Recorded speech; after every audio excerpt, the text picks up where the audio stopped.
Samozrejme, že existujú hrozby.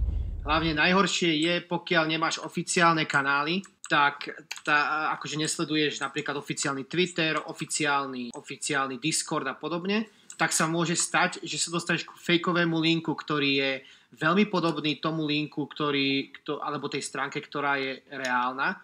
A čo sa tam stane, tak namiesto toho, aby si valetku pripojil k legitímnemu tvorcovi, tak si ju pripojíš na smart contract, ktorý vlastne má v sebe zabudovaný scam a čo sa stane, tak takzvané ti drainne valetku. A vlastne ono v týchto smart kontraktoch je zadefinované, že ty máš podpísať funkciu, akože nebudeš to tam napísané, ale proste kvázi podpíšeš funkciu, aby si poslal všetky svoje tokeny tomu človeku, ktorý vytvoril tú fejkovú stránku. A toto je veľmi nebezpečné. Treba si kontrolovať, čo podpisuješ tou valetkou a treba si kontrolovať tie linky. A vždycky ísť len cez oficiálne kanály, nikdy neísť cez random linky, ktoré nájdeš v nejakom čete a podobne.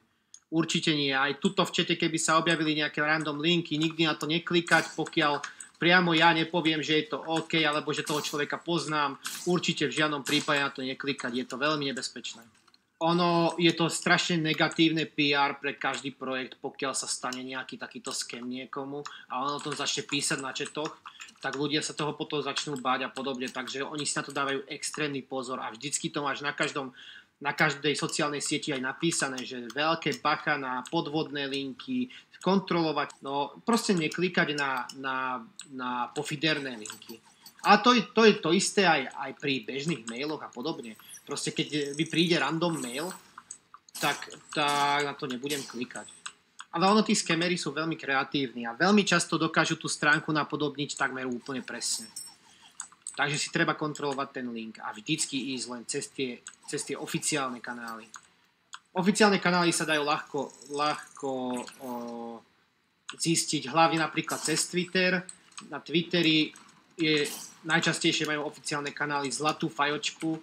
So zlatou fajočkou je takmer isté, že je to oficiálny kanál. Takisto, keď to je obrovská hra ako títo napríklad Nyan Heroes, tak pokiaľ nemajú dostatok followerov, napríklad, že bude stránka, ktorá bude úplne rovnaká ako Nyan Heroes, ale bude mať, 40 000 followerov namiesto 120 000, tak je to pravdepodobne scam a treba sa jej vyhnúť. Napríklad toto je tiež jeden z dôvodov, prečo som vytvoril tú stránku, našu Horseplay. Napríklad tam dáme link na každú jednu hru legitímny, o ktorom vieme, o ktorý používame už mesiace, prípadne roky. Chcem vytvoriť taký informačný kanál pre všetkých ľudí, kde budú mať relevantné a práve info bez hrozby tých scamov.